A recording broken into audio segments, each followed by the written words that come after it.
By the way, I joined University of Nairobi after you just left. So there was this like cyber cafes where they could reprint these books and sell them at an affordable. There was a copyright issue, but which so which actually also again gives me another aspect about one book against 100 students. You doesn't can't. make sense. Yeah.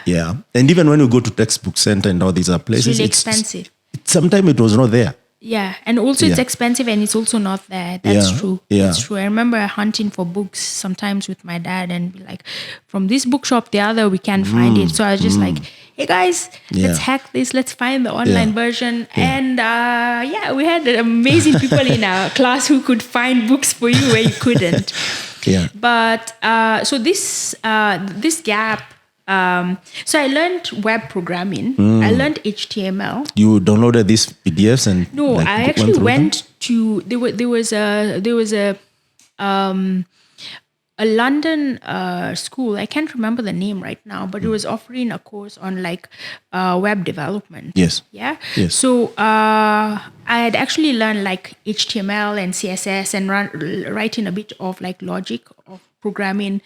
Static and static websites. Yeah, static websites and interactive websites. So I could write HTML like even before university.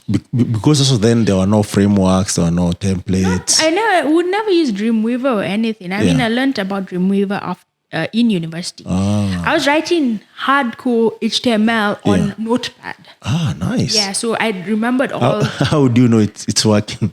I mean, how do I know it's working? I'll just like test. So on the browser? On the browser. Wow, nice. Yeah, so I created a couple of sites and then I was like, okay, this sounds interesting.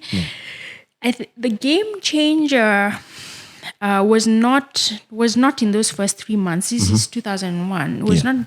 I met somebody and they were like, if you want to like advance your knowledge in the sciences and math and computers, you should probably be doing IB. You'll also get a chance to study out there, like globally. And I was like, okay, let's see what the IB is all about. So I joined IB 3 months after the program. What is IB?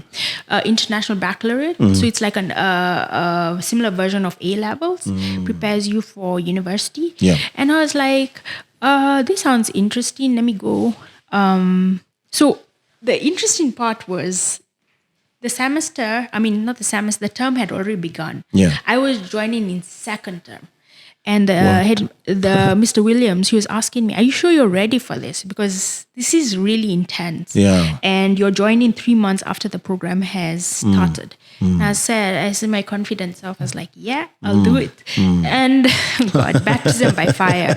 I joined the second term. And the term was like 3 months? Yeah. Okay. So I was catching my second term, I was catching up with the first term. So I was like, it was really tough. Yeah. I'd taken 7 subjects and everyone was like, you're taking 7 subjects and you're catching up. They're like, that's insane. So eventually towards the end of the midterm, I was like, I have to drop one. And I dropped computers. What are these 7 subjects? So I did higher level math. I did higher level physics and higher level chemistry. And then I did English. I did French. And then economics. Wow, and then, that's intense. Yes. And then the other one, I was actually going to do higher level computer science, but the computer studies, and then I just dropped it because it was too intense to do all that. So I took those subjects, and I think IB was a amazing experience. Yes, because I'm coming from an all-girls school to like a mixed school, so it's a bit of a culture shock as well. But you're being kind of like, this is the first time you're interacting with boys, or well, all boys and girls in one class, right? So you're seeing the difference in how people think. I mean, there are people who in a class who are so clever. The IQ levels are off the charts, and you're like, oh my God, I'm in a class with somebody who is good, like who's on like top, like the top 50 in the country. Yes. Right, and he's just mentioning stuff, you're like, I need to go into the book and need to research this. Yeah, it's crazy. So, you are among like some really brilliant people, and who to date are my friends. 10 plus to 15 plus years down the line. Wow. Right? Yeah. Because this is the time we were still like teenagers, and I think I really went more deeper into music when I was in IB. I enrolled for ABRSM, did ABRSM till grade 4. Participated, in the St. Mary's. St. Mary's would have amazing concerts. You guys, did you go for music festival? No, we didn't go for music festivals, but St. Mary's would always have these annual concerts. Oh, okay. And they were like the Braben concerts that you have to go for. So it's more like live performance. Exactly. Playing instruments. And you know what is interesting? Yeah. Lupita Nyong'o was a year ahead of me. And she was she was in Cinderella. And Lupita was just, when you're looking at, she's just this outlier. Just look at her and be like, that lady is going to be something. So, and there she is. Yes, I mean, like in our class, we have some game-changing names. John Allen Nyamu was in our class, and we had Kamze Mwatela in my class, who's like this famous and this actor. Is for IB or for? This is for IB. And then we have like Mudhoni drama queen, who is in my class now, who's a famous like artist. So our class has some and then I mean, like I think I learned so much from the diversity of the people that I was surrounded by. It gave me a bit of a culture shock. Yeah. So it took me time to adapt after graduating from IB. Like, okay, this is what uni is going to be like. Are you ready for this? So I am between that point in time, I took a bit of a 6 month. That's why I said a gap year.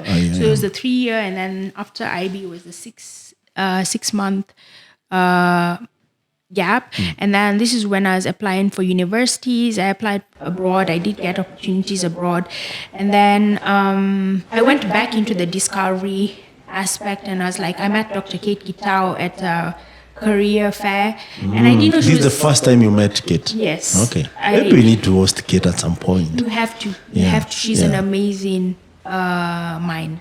She reminds me of her stories, like the beautiful mind. Like. She was top in her class at the uni. Her story, a beautiful mind. She just got an amazing mind, and I asked her a couple of questions, and she was like, you should study computer science because of the way you actually ask behavioral and cognitive questions, in the sense you're curious about things, you want to know how things work. That's less of engineering, but more of like building like solutions and problem solving. I was like, okay. And she's like, you should apply to University of Nairobi. She didn't tell me she was the director and dean at that point in time. So I went to University of Nairobi, got the forms, applied.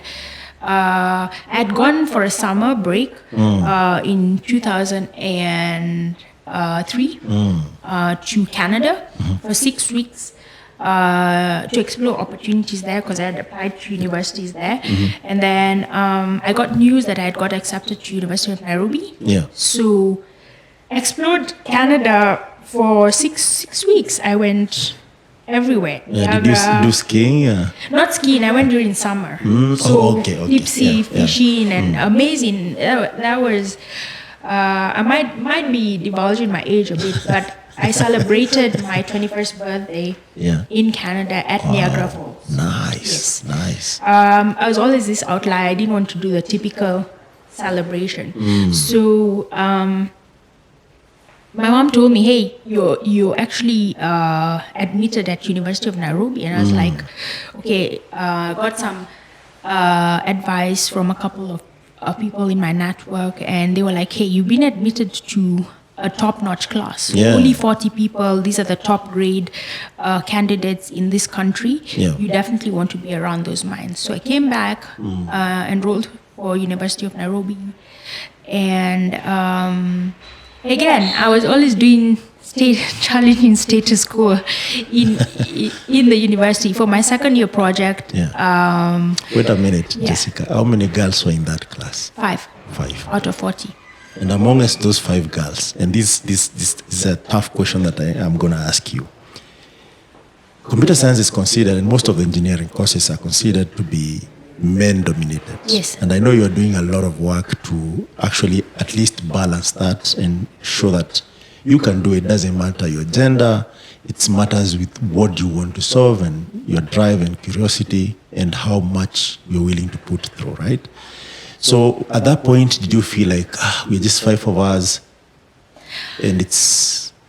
Not really. Yeah. Because, the interesting part was the 5 of us would be spread in the class, like would be sitting all over. Yeah. We'd not be like in a cluster all together. Yeah. So really, I think the gentlemen made us feel part of the ecosystem, and they worked with us as team members. But obviously there was that dynamic of like male, female, who's going to be like dean's top list, first class. And you could immediately tell, like in the first year, this is going to be like a first class person graduating at the end of the course with the first class. I was like, you guys are too smart for me. I'm not going to be first class. I was already made up. Yeah, I was like, hey, it's too competitive. Yeah. So I was just more interested in doing. What made you give up? To do a first class? Yeah. So at the end of it, Michael, I wasn't like, it's not about proving like you can actually get an A or first class. It's really what you're working on. So it was the experiences of actually like working with different teams, and then the lecturers, the School of Computing was really interesting because they still is. Yeah, and is still it's is. one of yes. the interesting schools to be in this country. Yeah. Yes, and we're lucky because we kind of like, I think they've increased the batch nowadays to like more than 40. They increased, but it just reduced. Yeah, because you get like one-on-ones with the lecturers when you're a small class, rather than like other departments, the universities that are 100. Like medicine is like 400. Exactly. One lecturer. Exactly. Yeah. That's what I loved about the School of Computing, is that you could actually get one-on-one with the lecturers and things like that. So in my second year, there was a professor called Nathan Eagle who was invited by Professor Waiganjo now to actually teach as an adjunct professor. And when I was kind of in my second year, we actually had like a mobile boot camp with him, teaching us how to like program on smartphone devices. That was the Nokia. Java SE? No, it was actually the Nokia 70, and then we were using Python. Okay, so interesting. Dr. Nathan Eagle's project with Professor Sandy Pantland in MIT was reality mining. And reality mining was actually the use of base station data, and you'd track where exactly your location was by triangulation, and actually say Michael is in Lavington, in between Applecross Road and Moya Avenue, Yeah. So he was using that kind of technology, like geofencing stuff? Yes, way back then. So all these technologies that we are... And by that technology has advanced really good. So I keep on saying this. All these technologies that we're using now, hey, I've created a website, you can purchase stuff. Yeah. I'll be like, so what? Seen it, done it, what's new? Right? Yeah. I kind of want people to challenge themselves mentally. To innovate. Yeah. Amazing. By the way, just to give people who are listening the perspective, what you're talking about, geofencing, is what actually enables deliveries, things like to do with Uber booking, things to do with... And remember, this is like 15 plus years ago. Yeah. We did this. Yeah. And it has come a long way, though. So here you are, you just decide, okay, I just want to learn. I don't want to compete. I don't want to be the first. If I get first class, fine. Well and good, yeah. I really want to learn. I want to build stuff. That's the mentality. And it looks like it has been a journey. Not something you just woke up and say, okay, I am really competitive. Yeah. In some, I have to admit, in some subjects, I was competitive. Yeah. in Dr. Kate Gitawa's Automata? Automata theory. That one I had to get an A. So I was competitive in some units, but the rest I was like. Was it because it was taught you by a woman and you could No, it understand was because Dr. Kate Gitawa. I can't let her down. She was good, right? Yes. Yeah. I also, unfortunately, I didn't meet her. I met someone else, Dr. Nganga. I think now maybe she's a professor. I'm not Dr. sure. Nganga is also good, but Dr. Kate Gitawa is like the Einstein of computer science. Yeah. Now she's I think counsel at ANU. Yes. That's amazing. And if you think about ANU, and it has also produced a couple of bright mind and people who are solving problems in the ecosystem. So I'm sure when she's there, even things will be much better. But I need to host her at some point. So you have to. Yeah. So now you graduate. Yeah. So okay, before even you graduate, let me ask something else.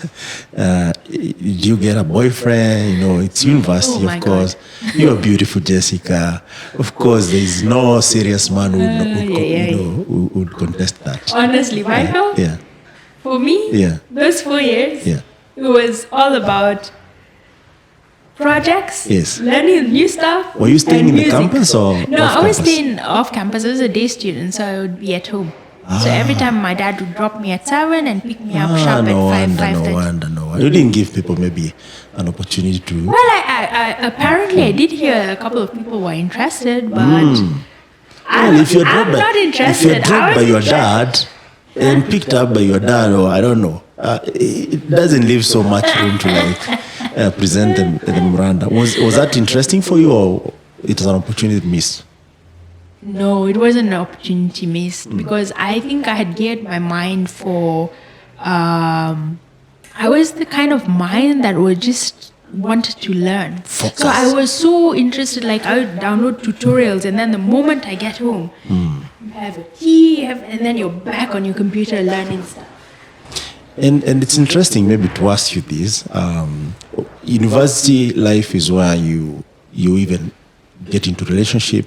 And here nowadays people are getting into so bad relationship, what they're calling character development. Yeah. A sponsory kind of relationships. Yes. What would you tell a girl child who really want to make it in the university and make something out of themselves? Should they? Right. Not only the girl child, but even the boy child. I think,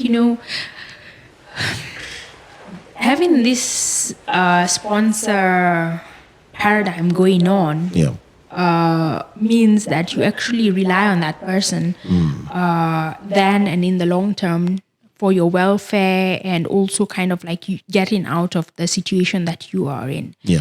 I think you have to find it in you to actually be independent. Who makes you? Who makes Michael? Who makes Jessica? And university is that time. High school and university are these periods whereby you define who you are when you get into the professional working world and even as an individual. Yeah. So if you want to be a person out there who wants to be independent and have people around you that want to respect you, then you have to be willing to make those hard choices to actually make it on your own. And I tell you, it is tough. It is tough. There is a lot of competition out there. Yeah. But only you yourself can make yourself stand out. For sure. Yeah. So are you saying people should maybe engage themselves in internship, join communities, build stuff? The thing is, Michael, way back then, it was so hard to reach somebody like Dr. Kate Gitawa. Yeah. But now, it's easy. With the way information is so ubiquitous, you can actually DM somebody on LinkedIn, you can DM somebody on Twitter, or you can meet somebody in a networking event who actually knows somebody you want to reach out to. Yeah. If you are hungry enough, and really have this passion to go and purpose to actually go out there and make that difference, you will make that effort because networking is free. Asking is free. Sending a message to a person is free. If they turn you down, well and good. There are many other avenues. Yeah. we have been given the opportunity to reach out to the different communities that we want to reach out to. Yeah. So if you want to take the easy way out and do the mass sponsors, well and good. No judgment to you. Yeah. But just remember there are You other can do paths better. out. Yes. Yeah, absolutely. That's solid. Solid actually guide, not even advice, a solid guide that someone can use to find opportunities. So you graduate, and how was that experience for you? What was next? Year you are graduating, joining on university, the best university in the country in East and Central Africa, and to some extent now Africa. And now you're graduating. What was going through your mind? Well, at that point in time, I think, there were a couple of us doing really like one-off projects, like more on mobile. I think there were about 5 of us. And we had demoed to the WFP. So UN was after us in terms of poaching us as a team to actually do a project with them. And here we are, young. We don't even know how to write a proposal. We don't even have a registered business. Yeah. And we actually thought we'd actually be... were you 4 years or just graduated? 4th years who are graduated. Yeah. Right? And this was July where we finished. And then, you normally You're graduate... waiting for the graduation in September. Yeah. So there is a team of us that actually met after graduation. We were meeting at University of Nairobi and saying, okay, these are the requirements that the WFP wants.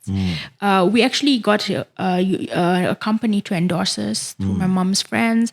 And we made it till the final stages, but the company didn't inform us that we actually had to have some prerequisites. So we lost the deal to Burnsoft. So I think that was our first failed venture. We were actually probably a startup organization. Yeah. And the way we were thinking was not like the way I would think right now. We're thinking of the solution, building the solution. Yeah. All of and us. that's even right now, to be honest, Jessica, any software engineer or any engineer, they don't think about registering a business or writing a proposal. They just think about writing either code or building something. We actually registered the business. It took us like 2 weeks, come back with a name search, and you're like, oh, they don't accept this Nandi Flame, blah, blah. It's already in the system. Then we're like, okay, go back. It takes another 2 weeks, a month. So we're like, this is going to take too long. Yeah. Right? Now it's so easy. You can just even do a name search in a couple of minutes. E-Citizen and you do everything. Yeah. But the team had appointed me to be the CEO, and I'm like, why are you appointing me? I have no idea. Okay, I guess it was because I was articulate at that point in time. I had developed quite a bit of confidence, like after my project. Yeah. And the team were like, hey, your representatives as a CEO would like you to take this forward. I was like, okay. So I think that I would describe as the first venture, like a startup that actually failed because one, we didn't actually identify like if we had the right skill sets on the team. 2 is that we were not even thinking like business people. We were thinking more like computer scientists, just to actually like go in there and develop the project. And it had its ups and downs. And then like 3 to 6 months later, it kind of died because everyone like had got jobs. Some were management consultants. Others were like hired by Safaricom, PwC, Deloitte, developers for some global companies. And I was immersed into Strathmore University as a management consultant. Really, really amazing time at Strathmore because I used my knowledge and I kind of like taught mobile developers how to code on like iPhone, Swift, Series, Objective-C at that point in time, BlackBerry. And these were engaging like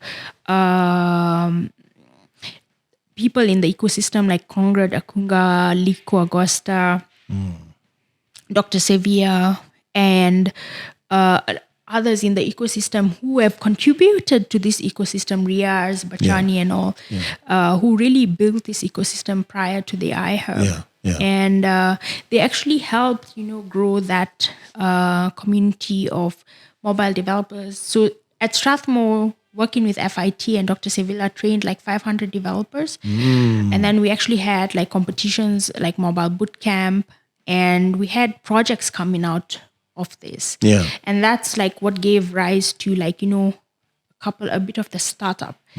And prior to this, I had met like the Ushaidi team. I was still shy, but I had been recommended to speak to Eric Hersman about joining the mobile development team at Ushaidi. I think the first time I was really shy. I didn't meet him. Then second time, a friend of mine called Wilfred Moria and can I remember Steve? Yeah, Steve. I think you remember Steve. Steve Mutinda. Yeah, for mobile. He's like, let's go. And we met at, I remember, Prestige Food Court. And he's like, there's Eric, need to meet him.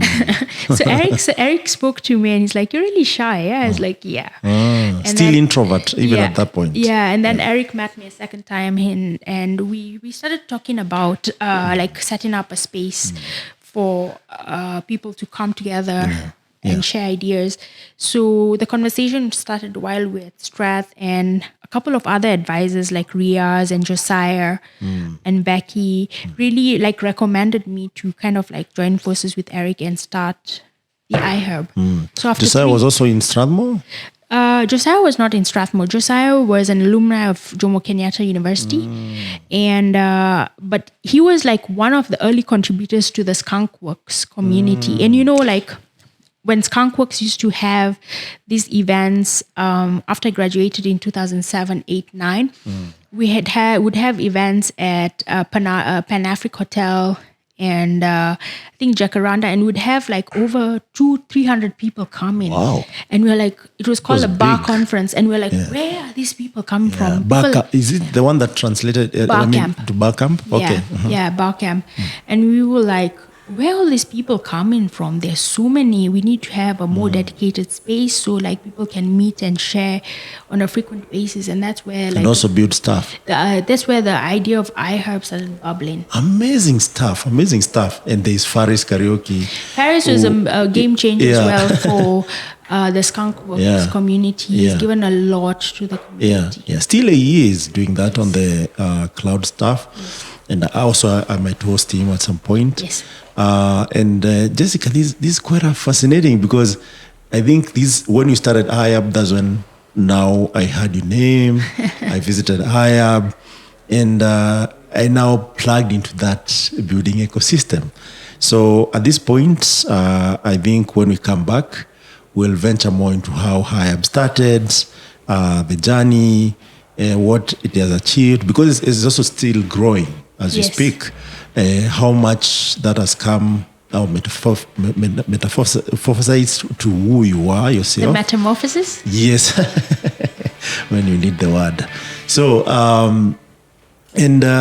amongst many other things that you've done, even post iHub, because iHub right now is over 12 years per se, because it's quite interesting to see that. And the sport that girl child should play into building the ecosystem itself, because they say if half of the team is playing, you should expect half of the results. Correct. Thank you so much.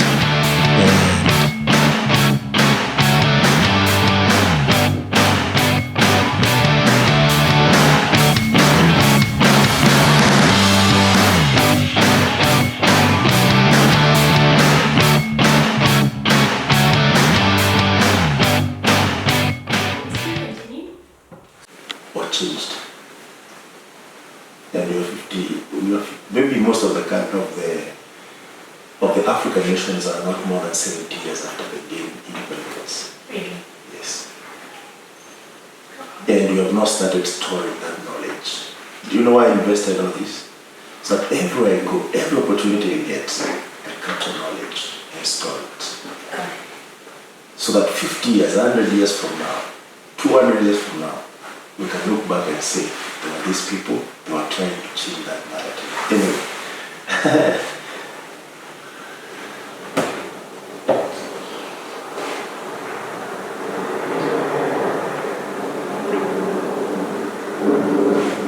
Welcome once again. It's your host, Michael Kimali, for Impact Masters Media, bringing you Francisca Colaço. Jessica, We left where you have just graduated. You have met Eric Assman. You have plugged into Skyworks. Guys who used to meet at Site Center, Java, some places. Thames Towers. All these space provided by the then Dr. Bitanga Demo. So Bitanga Demo was a plug even back in the days. Bitanga has been a champion in tech. I think, was it Thames Towers or just Teleposta Towers? Teleposta Towers. And by the way, you can't even also speak about it. Okay, maybe when he comes back or when he gets a chance, you can do this with him, because he's a man I respect a lot. And this not only actually talks about even being part of the tech ecosystem, the events that he used to do about entrepreneurship at iHub, but also the internet accessibility in this country during the Mwai Kibaki era. He's the guy who saw that through, getting to backbone. Fiber optic cables getting the country. I think no one knows the backstory of that, but I remember this was at his farewell, and Honorable Mutai Kagwe had mentioned Dr. Bitanga Damo taking on like the most challenging thing of actually bringing the cable to the continent.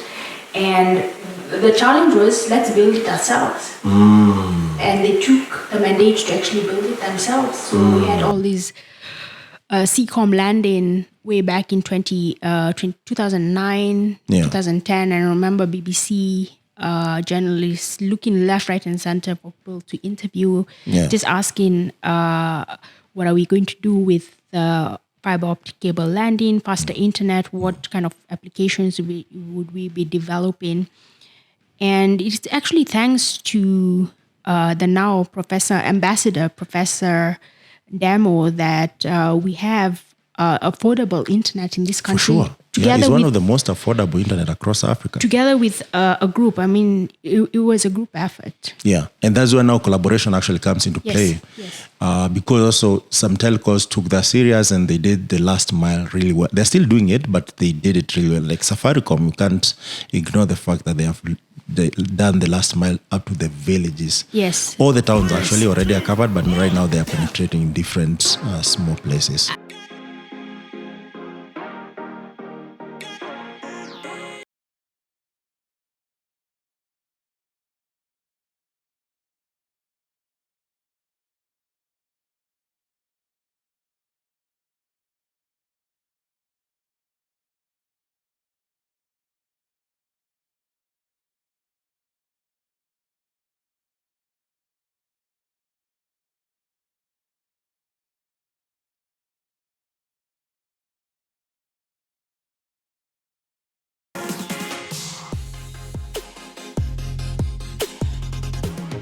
Kind of half and half on that, Michael. You know why?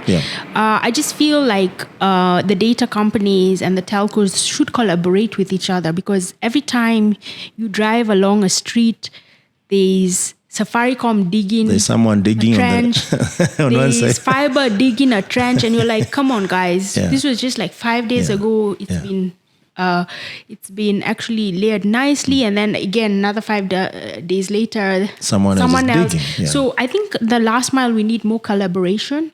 But there's this even conversation that is going on about KPLC, because they are all over the country, utilizing that grid to distribute their fiber. What do you think about that? I think it's just like how the telco story, right? It's how the then Celtel, as Zain that point in time, now Airtel invested in actually setting up base stations, and then Safaricom piggybacking, or actually like Telcom.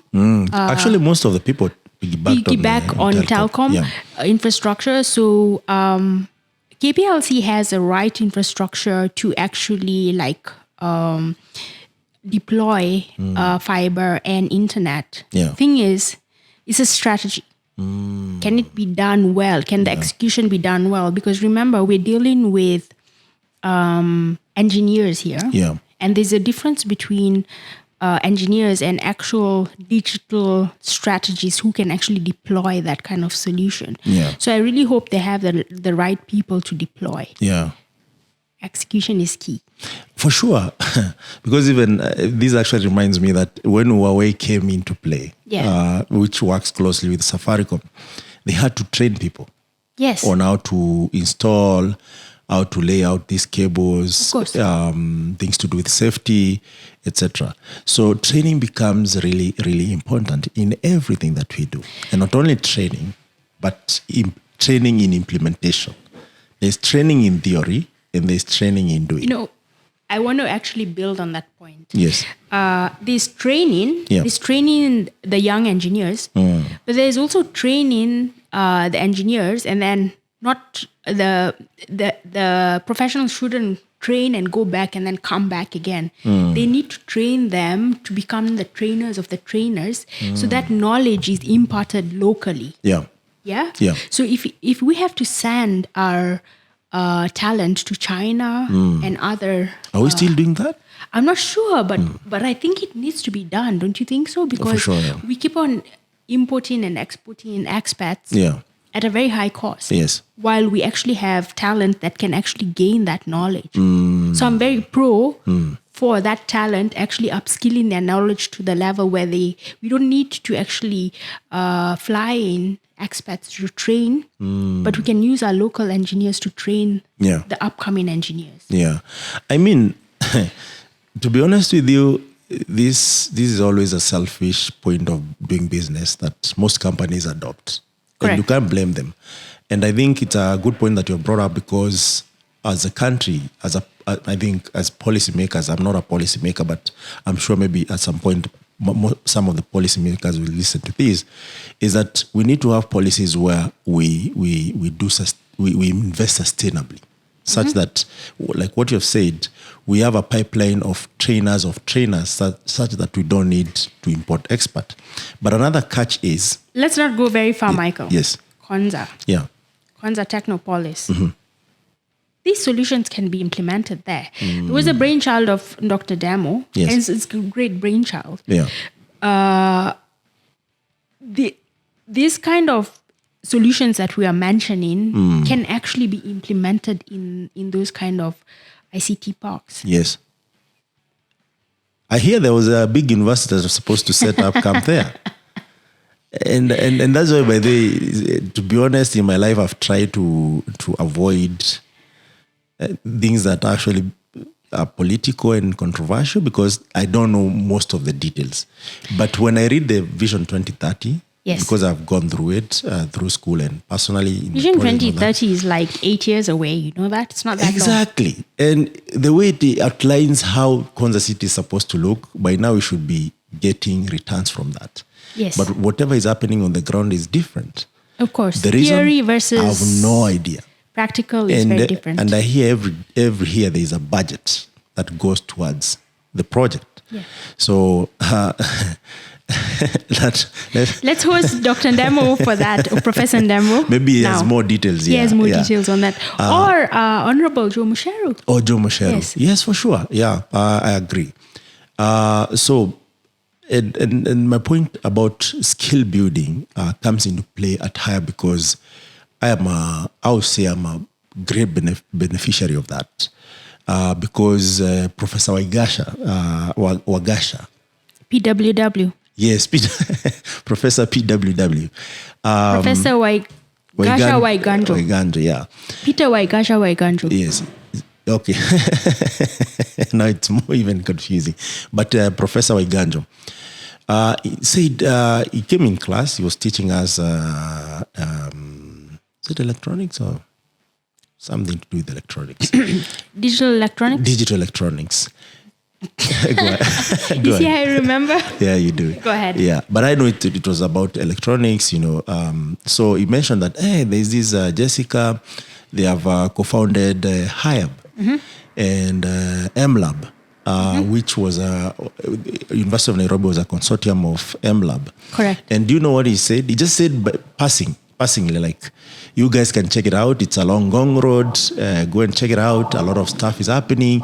And it's one of our alumni who is, building the stuff. But when I came there, maybe when you didn't notice, I just came, maybe we were like 2-3 months old. I was, I think, in there were many people coming through the iHub. Semester of first year. So I just walked in there. But one thing that was fascinating, every event that was there, because the first time I visited there, I looked lost, but I saw guys working on laptops, and it was really great. So that was an encouragement, number one. Number two, the second time I came there was an event, a very good event, and there was good food. Of course. Very good food. People interact with the gift of bringing people together is food and entertainment. Yes, because you guys had set up a nice aerial entertainment place on top there. That was more like my office. It was the loft. Yeah. But the stairs didn't look really great. That was for me only. That was a jazz design. Yeah, so it was a ladder. Yeah, the ladder was that. It was specifically. If you're not good, you could fall. No, it was specifically for people to discourage people coming up and down. So if you're up, coming down is really tough. tricky. Yeah, unless I would still design something similar. Yeah. But maybe it's a different ladder. Come on, man. We've got older. Yeah. Sweet 16. So I come in there. Of course, I was a bachelor then, and the life of a bachelor. You're no longer a bachelor? That is a story for another day. Okay. And as a bachelor in Nairobi, one of the things that you try to ensure is save a lot, especially on food, because food is not that affordable. Yeah. People came for the food. So it encouraged me to come to this event. But there's one pertinent question I asked myself over time. Like, this is a space of, and you guys used to bring some legit guys. I remember there was a time some YouTube developers came in. There was a time some Google executive came in. We brought Fireside Chat. We brought Marissa Meyer. We brought Eric Schmid. Yeah. We brought Larry Wall, the founder of Pearl. We brought Sir Windsurf. I mean, the names are endless, right? Yes, Brian yes. Chasky from Airbnb. Yes. And the list goes on. Yes. Yeah. So what really informed that?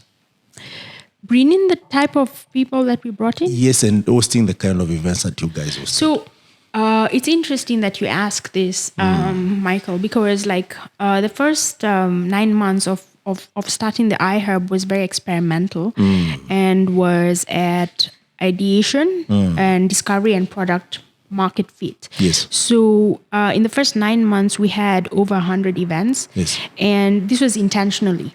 I still have a list of the events that were done in those first 9 months. Yeah. And it was everything from different stakeholders in the ecosystem, from donor organizations like the World Bank, InfoDev, VCs, corporates like Google and Microsoft,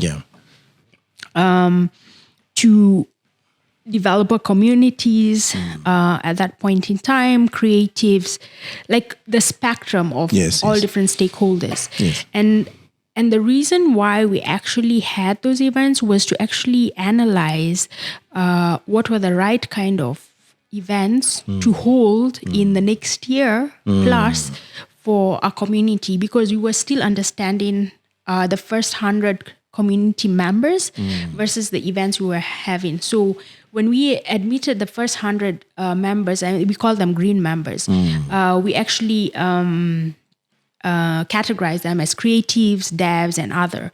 So we wanted to know, okay, do we have hackathons? Do we have workshops on human-centered design? Do we have VC events? Thought leadership. Yeah, exactly. So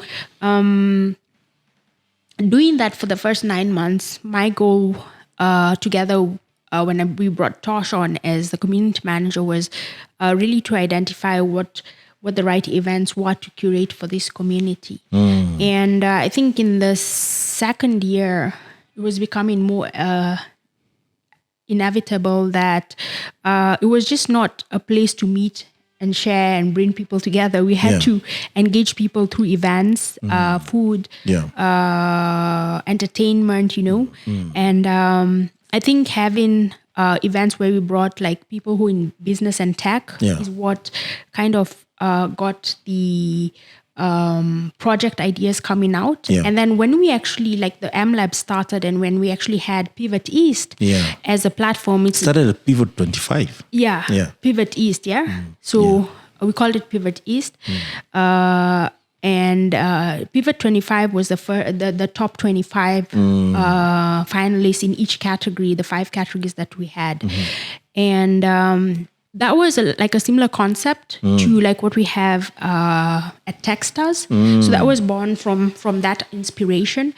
And it's actually that platform that kind of pushed these ideas, the mobile ideas into that funnel, right? So we started looking at ideas, and I remember like the MLab advisory board, we would look at hundreds.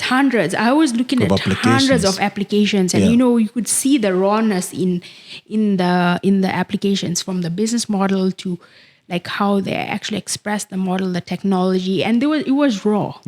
And now, 10 plus years later, I mean, you see very different things, but things have shaped up. You still see rawness. But you see at least like you see some level of quite of progress. And when we actually like picked the finalists to pitch for Pivot East, this is what brought like the bigger community together, VCs from all over the continent and globally, and local entrepreneurs. And I think that was a setting stone of the start of Silicon Savannah. For sure. And a lot of people don't know this, but Silicon Savannah was actually coined by a Time journalist at the first Pivot East in 2011. He coined it Silicon Savannah. And this is interesting because for me, I came in and I started running our dev forecast event. And I remember some of our initial events were even funded by iHub, right?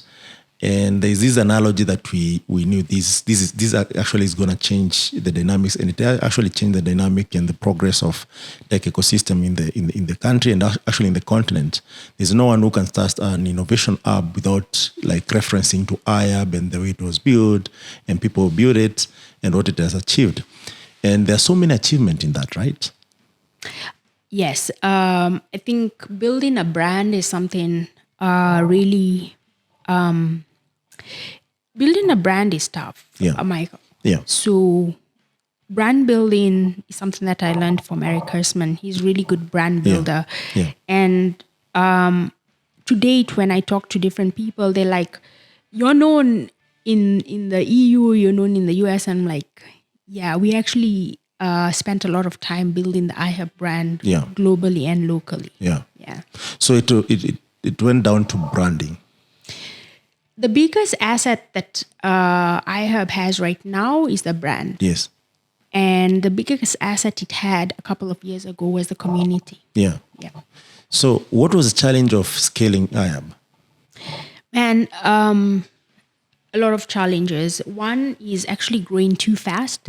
I believe in the first 5 years we grew too fast and we could not cope with that, that growth, because we had like iHub research going, and iHub research was an initiative I started that contributed to like 70% of the sustainability, but we still had to figure out what is the 30%. So iHub UX lab started, the consultant started, and the cluster started. So like managing all these different components going together, and then the advisory board put a version of iHub 2.0 together. And this was like more of the iHub commercialized in the sense that co-working, using the developers to actually work on consulting projects. Unfortunately, iHub 2.0 rolled out much too late because Nairobi Garage came into the picture, rolled out co-working much earlier. Andela was already in the picture, actually training developers and things like that.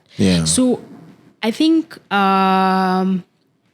moving faster, like, we were the first trendsetters in 2010 to set up the first tech hub. Yes. We needed to actually have followed on with that by being the trendsetters to set up opportunities for developers, co-working, and things like that. Yeah. So the challenges of like growth caught up with us. Yeah. The idea of what to commercialize first as well also caught up with us. Yeah.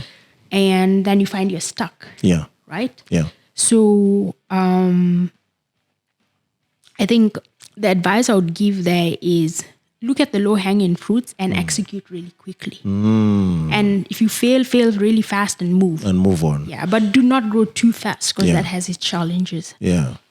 So was funding one of the challenges in ensuring that at least you could pivot or maybe rebrand and come back again strong? Yeah, because we were like 5+ years in the game and we really wanted to move away from donor funding. We were actually we were thriving on the projects that the different departments had. Yeah. So we really didn't want to actually have sustainability funding from like development organizations. Yeah.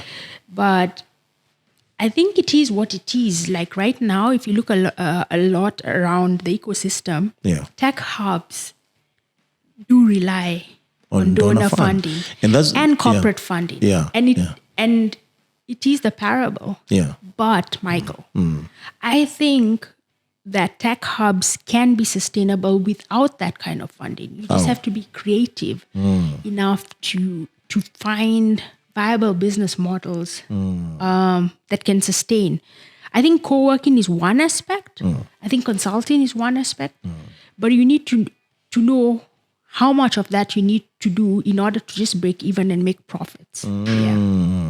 So then is for a proper business model on those avenues. And also even have teams to date. And have teams also actually build that as you are building this other arm of correct of the business, which is community and sharing skills and bringing tangible guests, imparting skill and sharing knowledge.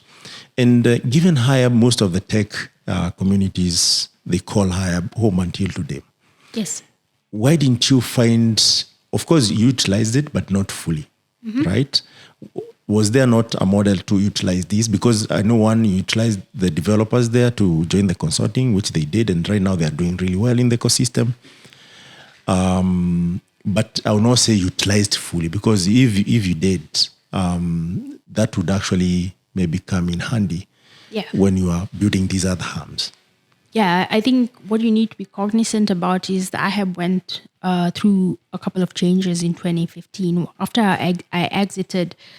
When did you exit? I exited in 2015, at the end of September 2015. And then I formed another startup in November called Brave, which is still in HR tech. But the iHub was in... a VC invested in the iHub just to keep it sustainable and see whether the co-work can actually work at that point in time. And after like 2 or 3 years, it was acquired by CC Hub. So I don't think so it was given that chance to actually like really roll out the iHub 2.0 to see that it actually works. So that's what happened. Yeah, because there is also a challenge when a VC puts in the money. Yes. It comes with the rules and guidelines of how things should run, and there is also timeline in that. If that doesn't work, sometime someone wants to exit and make profit out of it. So there's that challenge. But again, because if someone wants to build maybe another innovation ecosystem or innovation space, they can learn from these lessons.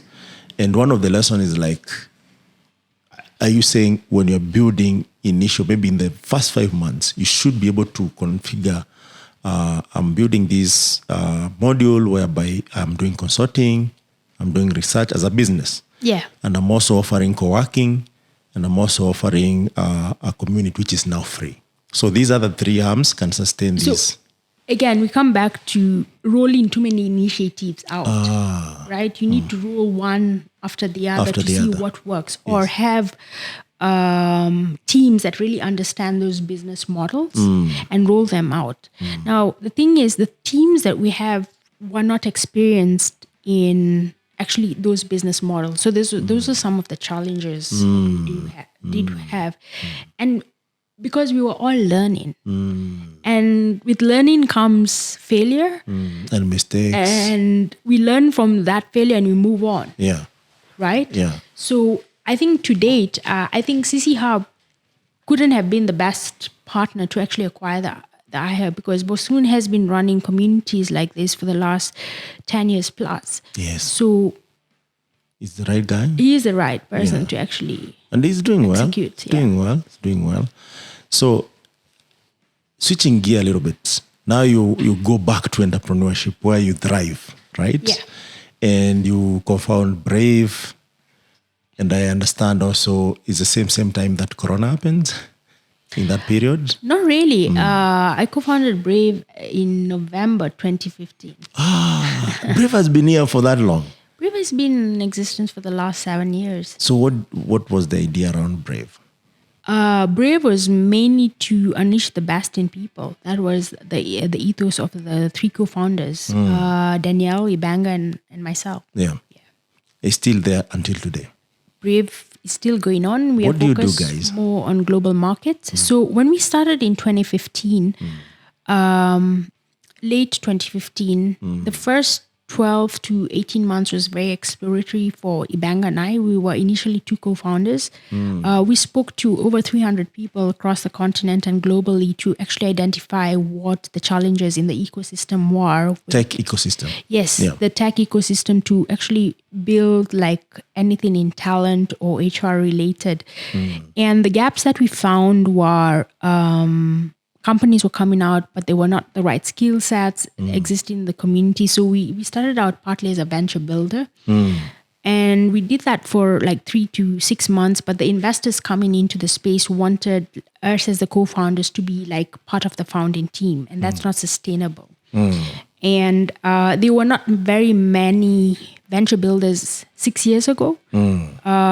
Probably would be the first in East Africa.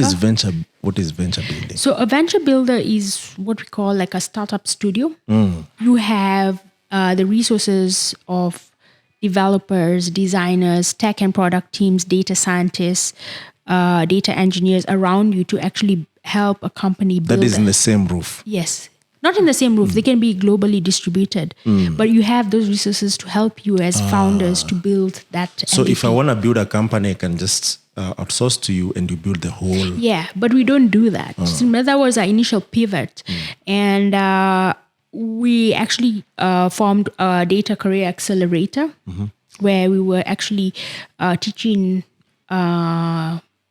young developers to become data scientists and then place them in different organizations. So we did that for 3 months. And finally, when we did a workshop, we had like 100 plus people come into our first workshop. And the interesting data point was we had hiring managers come into that workshop, CTOs per se, looking for data scientists and developers. So we were like, this is not even a data science problem. It's actually a recruiting problem. Recruiting of tech and product. So we decided to go into recruitment and build a matchmaking product for tech and product teams. And this was 2016, where Brave really got to become known as the powerhouse in the continent for tech and product recruitment.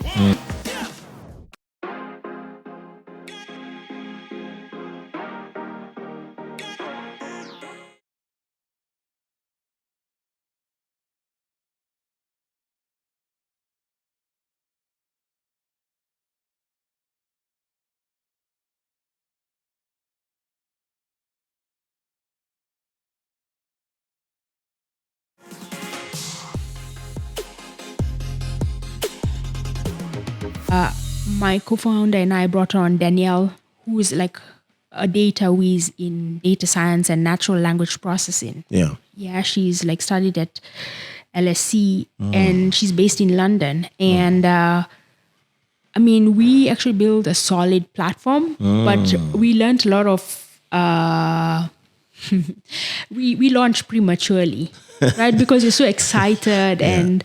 So we shelved the recruiting product eventually, and we just started doing like exec search recruitment, and we'd use that product internally for search. So the algorithms that we built, it was our own internal dashboard. Yeah. We found a unique way to actually look for tech and product talent by the questions, both behavioral and cognitive, in the way we'd ask them.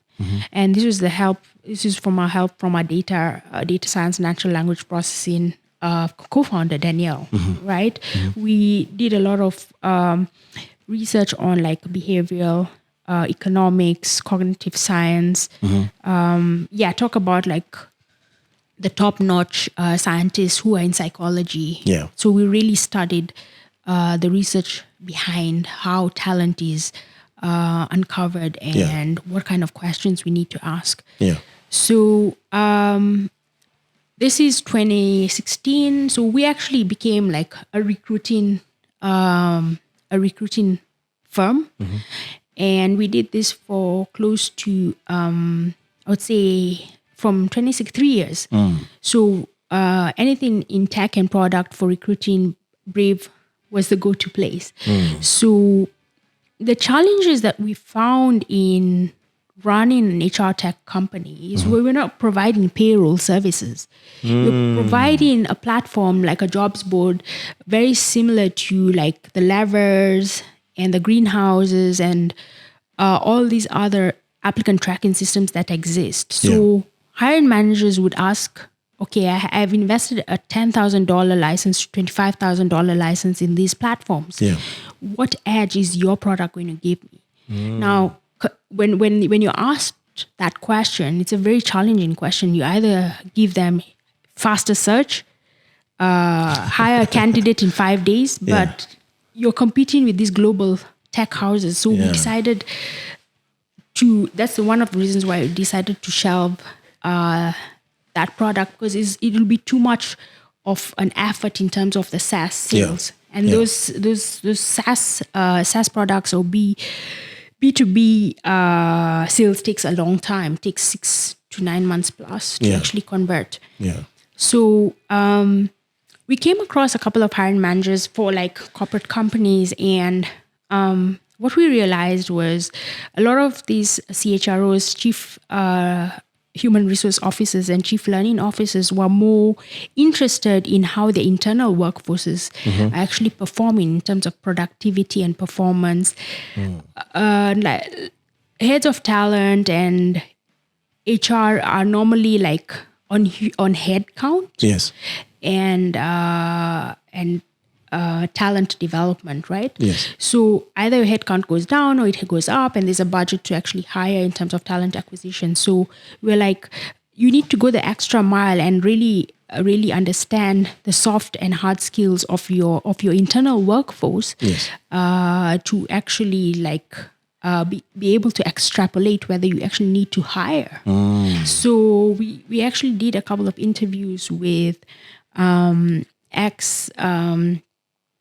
HR executives, and we found that the kind of questions that came up were, what does my workforce look like in terms of a skill set 2 years down the line if I have XY projects? Yes. And this is mainly digital projects. Yes. When I say digital, anything to do with tech and product. Yeah. So we pivoted in end of 2019, 2020. This is when Corona came into play. Yes. Into building a workforce simulator for internal workforces. So it's a tool that enables you to plan and grow your team internally in terms of the skill sets you need for certain projects, in terms of career growth path for specific teams, in terms of reallocation of specific talent to specific departments based on the current projects that you have. And we've been building that in stealth mode for the last 2 years. Wow. It's currently gone into beta testing with about 5 clients globally. And we're in fundraising. process right now. And that's where we are. Nice. So I have actually transitioned out of Brave on a full-time basis. This is about less than a year ago. I'm still active on the board and still keep up to date on what the product is doing and help a bit with the fundraising and customer acquisition. But my heart is in the continent, and I still want to focus on helping tech startups to actually find the right team, the right talent strategy, and just untapping more opportunities across the continent. But Jessica, you know, everyone is looking for tech talent, and now the big boys are in town. Yeah. Right? Google is here, Microsoft is here, and I hear so many more coming, right? AWS has been here for a year plus. They're in stealth mode. MasterCard. MasterCard has always been here. They've got talent. But mostly they were not so focused on tech. No, they're there, Michael. So, I can tell you from being African talent acquisition specialist, I can tell you they have been looking. Yeah, they've been looking. And then there's remote work. Yes. Right? And I think TopTall, Turing, even Daniele is still doing the remote work stuff. Are you also venturing in that side of offering? Remote work? Connecting tech talent in Africa with remote work across the world? Not really. Why not? It's not something that I've actually taken deep interest in. Yeah. I just feel there are so many ads and opportunities out there that are available on social media that these opportunities can be tapped into by developers and product people themselves. So I don't think so you even need to. So there's no need for you to venture into exactly. There's a lot of ads on LinkedIn. There's a lot of ads on Google. There's a lot of ads on Facebook. Even you go to your Instagram, somebody will, I think it's TopTall, they'll tell you you're a non-fungible token, and they'll say you're a non-fungible talent. I'm just like, oh gosh. All right, they have this ad whereby, why work for one Fortune 500 company when you can work for a number? So they're there. Doesn't make sense, yeah. So, let's talk a little bit about the opportunities that you've had to speak out there. I know you're a TED Fellow. Yes. What does that mean when you're a TED Fellow? A TED Fellow is somebody uniquely recognized for their work. And TED stands for Technology, Entertainment, Design. I became a TED Fellow in 2009 because of my application, Wireless Smart Service. It was the first mobile app on smartphone devices, on J2ME phones in 2007 and 8. And then also training developers at that point in time on mobile phones. So there are about, I think, 300 to 400 TED Fellows across the globe. In planet Earth? Yes. And these are fellows that are uniquely recognized for their work in the ecosystem that they do work with. I must say sometimes I am humbled even to be a TED Fellow, because some of the TED Fellows that have come out in the last decade are just game changers. You're like with a Nobel, you're like with a Nobel Prize winner who is like in nuclear physics, and you're like, okay. Oh my God. Yeah. But anyway, sometimes what we do might look minute, but across the world, it's really big.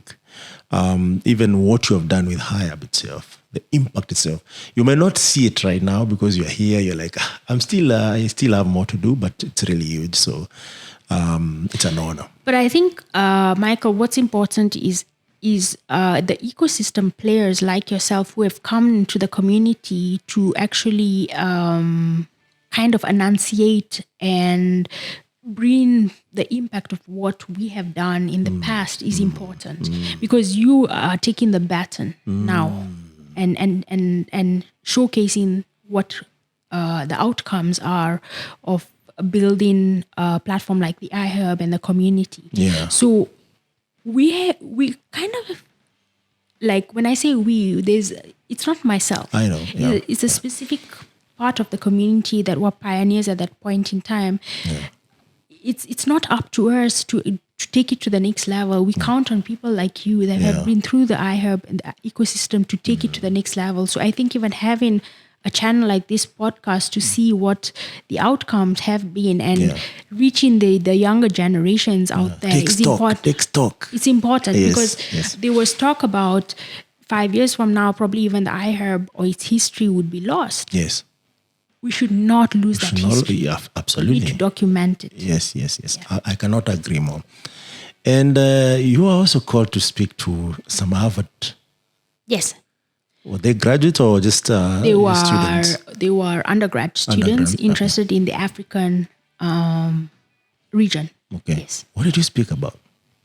Was it recorded somewhere? Because I've not. No, this was an invite only, and normally it's not recorded because it's for a specific class at Harvard University. So I met my friend, Dr. Nkatha Kabira, who's she goes to Don Bosco Church.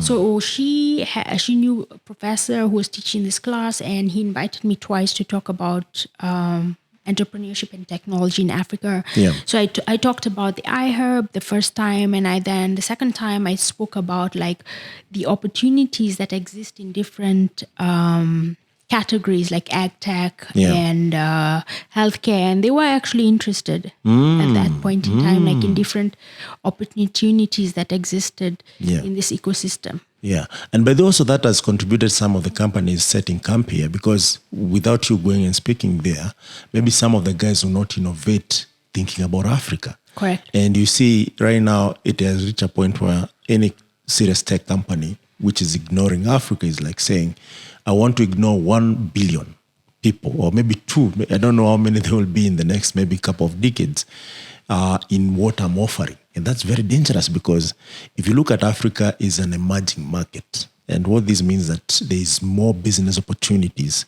for that. So congratulations for that, and representing back in the day. You know, this is not something that just happened the other day. No. It's a couple of years.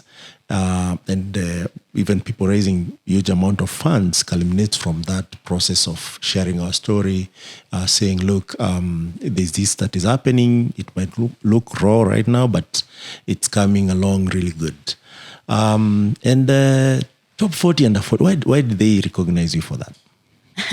Top 40 under 40 is thrice, right? Yes, 3 times. Yeah, at that point in time, the first one, can I even remember the dates? But I think the first one was, 2009 or 10. Yeah.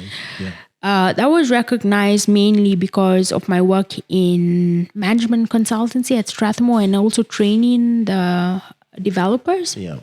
And then in 2011, 2012 was the actually setting up the iHub and also setting up iHub Research. Yeah. So it was different. It was different initiatives that I started. Now I think you have to realize how you get to top 40 under 40. Yeah. It's actually you're nominated by the community and voted by the community. It's not something that you plan to be part of. Ah, You're nice. actually voted by the community. Yeah. Yeah. Ah, okay. I see. And this is also, it's not a small feat, right? Because if it's top 40 under 40 and you're like, okay, even in Kenya, is it a Kenyan thing or? It's like, it's run by Business Daily. So it's Kenyan based. It's Kenyan based, and you know the Business Daily is run by I can't remember the editor's name, but I remember asking him about the readership. The readership is like by C-level business executives in the country, and. I need to tell you this story, Please. Michael. This is interesting. You know, when I was doing management consulting, and this is 2007, my supervisor, Edwin Nyanducha from like XPWC, Deloitte, used to encourage me to read the Business Daily. And I was like, oh, this top 40 under 40 is interesting. You know, you're seeing faces like Isis Nyong'o, and you're like, I actually want to meet these people, right? Yeah. And then 3 years later, you're top 40 under 40. And I'm like, okay, some things are actually achievable. Yeah. You know? Yeah. At you know, you're a young university graduate and you're like, okay, I would love to be on this list. Yeah.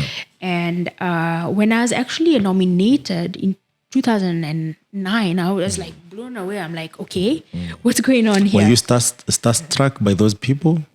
No, it was not starstruck, but really about the work they did. You were right? inspired by them. Yeah, because some of them I was actually meeting at these meetings. With when management consulting, you meet interesting people, right? Yeah. Because you're doing different deals. Yeah.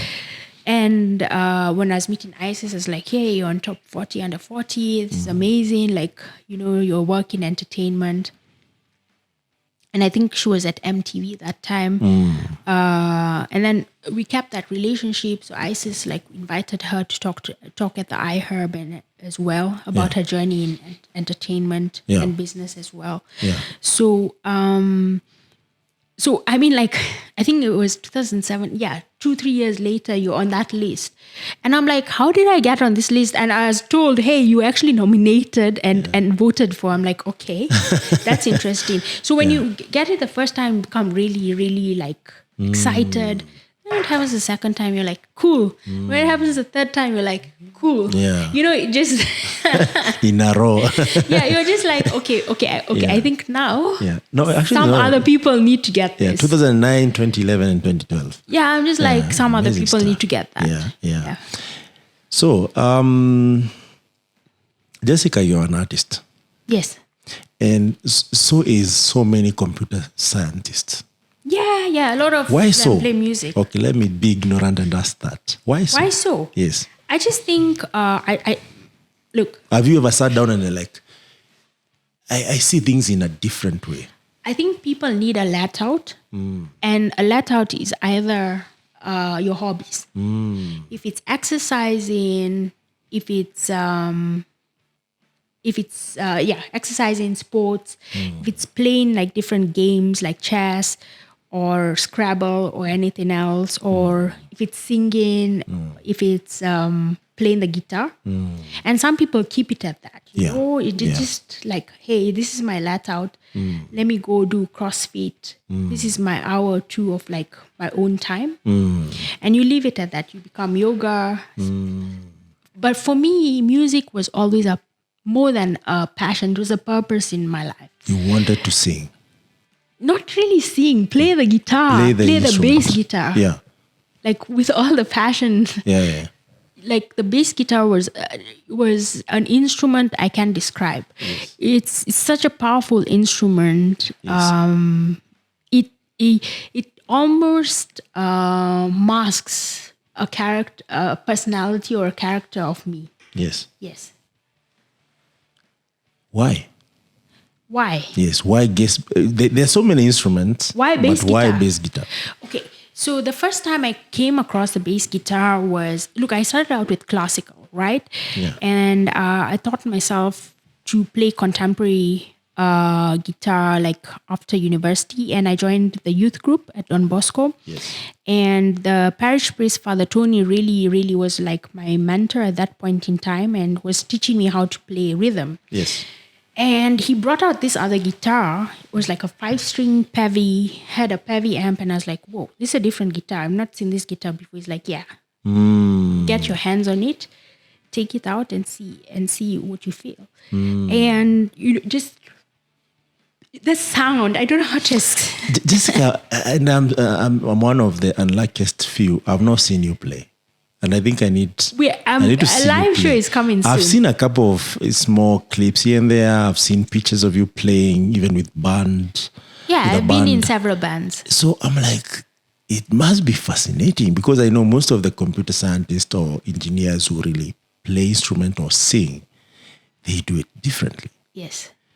And this actually culminates to the journey that we are in right now as Jessica, right? Correct. There's a technology and there's the industry of entertainment. And you can't mention technology the way it is right now without understanding how much technology has played the part in ensuring that if you're an artist, you get what is due for you. Because also artistic work is really hard. And I have so much respect for artists. Think about Spotify, iTunes, YouTube. Before, you just printed a lot of albums, which was really costly, distribute them, which was also costly. By the time you're getting any tangible return, you are 10 years into the game. and you have worked so hard. So you enjoy another 5 years and you retire because it's too much. But right now you can just create content, revise it, and even there's digital technology to do that. So the learning curve is not that steep. But again, if you're really good, then the sky is the limit. And now here comes Jessica, and she says, "Look, I'm the winner of both the worlds, if I may say that losing." And she has an EP, and she's selling it through NFT. Please tell us how did you? Is it during Corona? Most people came up with so many innovative solutions around a lot of things. Even people reinvented their lives. Corona didn't make me change or do anything different, Michael. Right? Yes. Because I was always grounded in my principle. Yes. Of what I want to do. Yes. Be nimble. Be happy in what you do. Yeah. Be innovative, learn and unlearn. Yes. Yeah. And it was really like getting to spend time at home and working remotely, and my guitars surrounded me. And how many guitars do you have? probably around 10. Say what? Yes. All of them bass guitar or just different? No, different. Tunes? Okay. Yes. Okay, that's amazing. Yes. So, and like being at home with my mom, we would actually like sing. And I did undergo depression in 2015. And I was telling my mom, I think I want to actually write a song about this. And she was like, yeah, go ahead. So I started putting down some lyrics, and songwriting is really hard, yeah? I know. And during the Corona period, because everything was so digital, my friend Karen from church connected me with a music producer, and his name is called Levi Tambi. And we did 1 or 2 sessions on how to do songwriting. And then I think this was like December 2019. Yeah. And December 2019. Yeah. And I kept it on pause for a while. And in 2020, like I wrote some of the songs and I tried to kind of put a beat to it. Then I remembered, Karen introduced me to Levi. And I was like, the dynamic of going through songwriting is not my cup of tea. I was like, Levi, hey, let's partner and co-author this first single, Momentum. Yeah. Before that, I was in a rock band, and we were actually going to bring the song out, Momentum, but I don't think so. It was meant to be for that point in time. Yeah.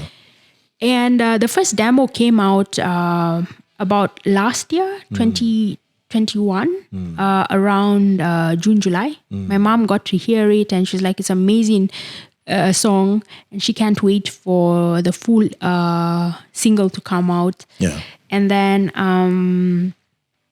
so I was just advancing my during the Corona period. I was really focused on actually work, Brave, and then in my spare time learning an advanced bass with Ricky Namarafiki. If you know him, he's very, very well known. He brought like the likes of Victor Wooten online. I mean, these are people you just don't meet every day. Serious stuff. Yes. So mom passed away last year in July 2021. Oh, sorry. And I got inspired to actually write 5 other songs in her honor and dedication. And then Levi made this possible. We met at like Java, and I was just telling him what I wanted the themes for the 5 songs to be, and we'd spend a couple of hours online, and 2 of the songs are out, and 3 songs are still in production and mixing. Yeah. They should be out end of this month, early September. That's the EP. But I released Momentum in honor of my mom. And really, I just was experimenting with NFT. Yeah. Because I had taken a deep interest in blockchain like in 2013 and 14. I mined a bit of Bitcoin. I lost the wallet. I have no idea what happened. I'm one of those. So everyone's talking about NFT. So I was like, you know what? A colleague called Ryan, I was like, let's put this single on NFT. And to date, we did a research and the team just found that I was the first female in tech and music to actually release a NFT as music. And I was like, okay, that's interesting. It's a really hard community to break into locally and globally because there's so much happening. But you really need to. I've come from community building, you've come from community building, and you know how this happens is only by talking to the community. You engage until they understand it. So Momentum has been out there for at least a month. We have 30 editions on Rarible, which is an open platform for selling NFTs. And so far 5 copies have been sold. It's quite a hard market. It's sold for 0.02 ETH, which is about roughly $34 to $35, depending on a single. Ethereum. Meaning if you buy a copy, it's yours. And you own it, and you can either. If I'm a DJ, can I be able to download it and play it? Yeah, it's your copy. Now, Jessica, now that you've talked about NFT and how hard it is to sell it there, I would like you to take this opportunity to like explain the process of buying. What do you need actually to buy it? Okay. Yeah. All right. So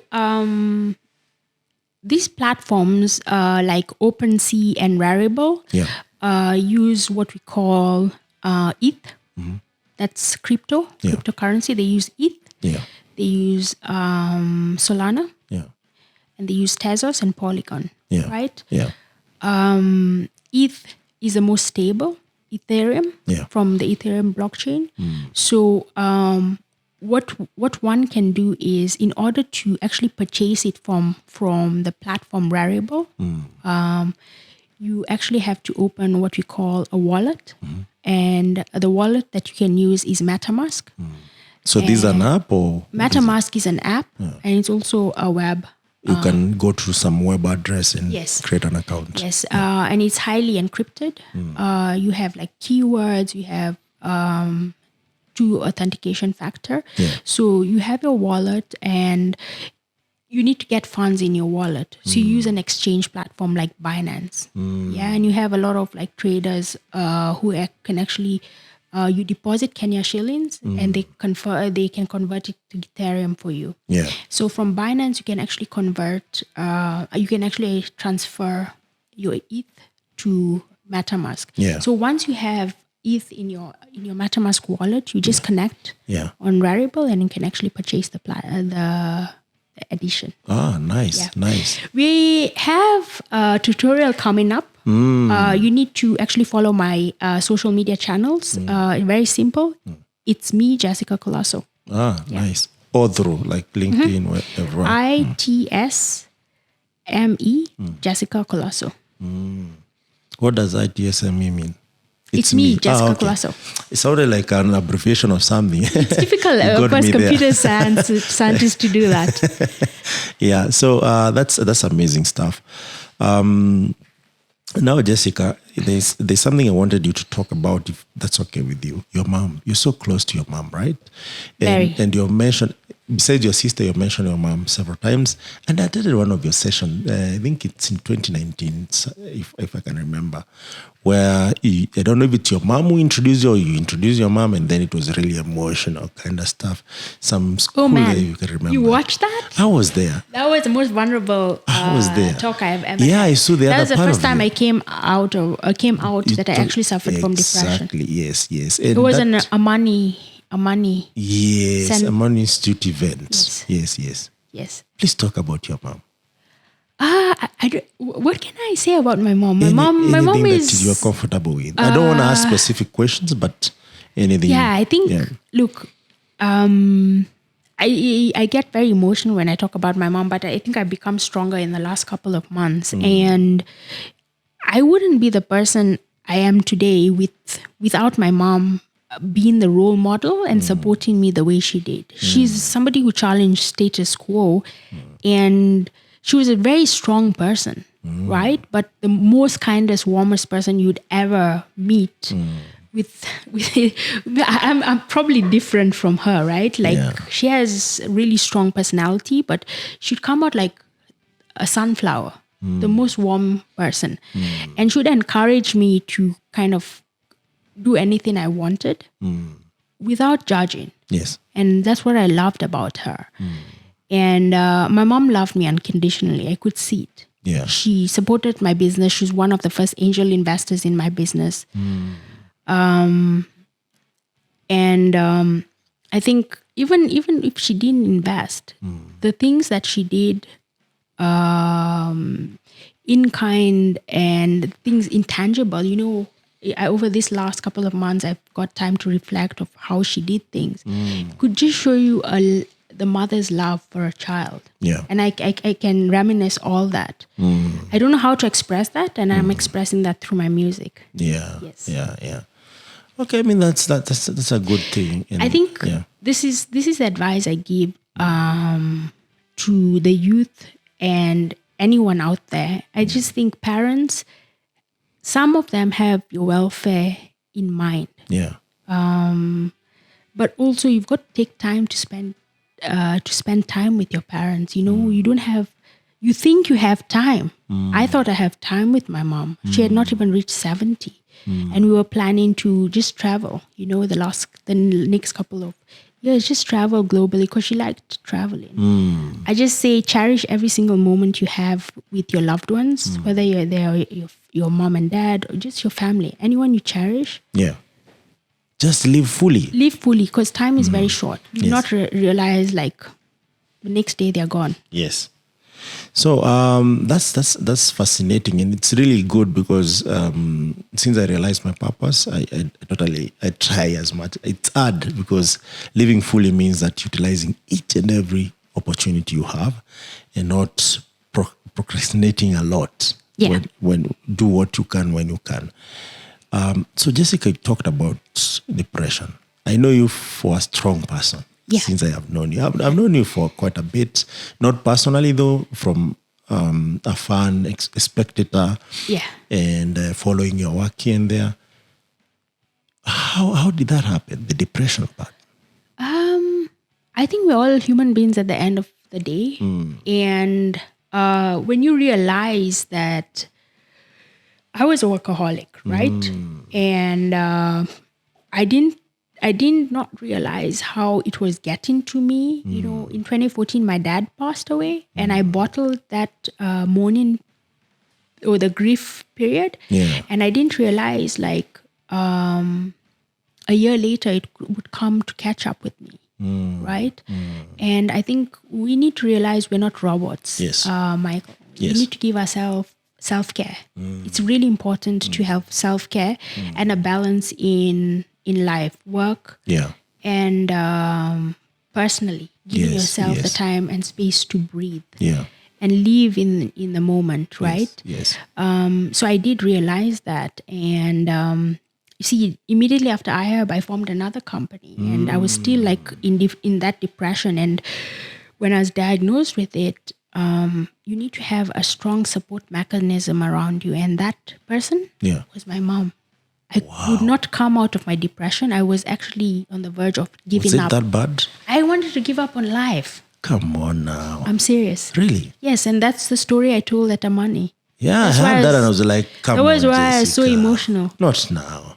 I'm telling you, Michael, I would not be here. Yeah. You said that later. And I was like, no. I would not be here telling you this story 6 years later if it was not for my mom.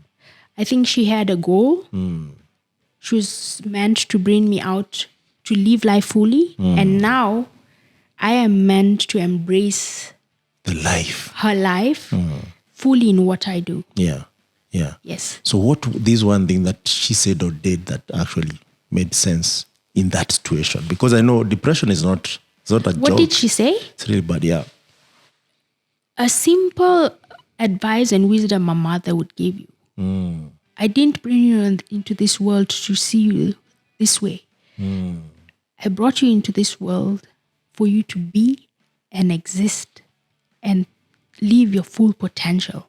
Wow, that's powerful. Yeah. If you sit down and think about those lines, they might sound easy and, inspiring, but it's really powerful. No, for a person who's going under depression or any other mental issue, sometimes words from people who really matter, and they get to you. Yes. Okay. Anyone who is going through depression out there, I think the first thing is to reach out. You have to be aware also that you're undergoing something. Self-denial is one main key thing that happens, and I had to come out of self-denial and undergo that. I was going through depression, and you have to reach out and be willing to get that help. And I was willing to get that help from my mom, my sister, and my co-founders. Like, they really pulled me through that period. And 2016, I found an existence to thrive again, brave, being in the different bands again, music. I had not touched a guitar for a very long time, and I've become really rusty in the bass guitar. I wouldn't say I am at the level I used to be. So it's a learning curve. Yeah. And I mean, you are back, Jessica, you like it or not. I can say that, having seen what you're doing in the ecosystem again, and even musically, and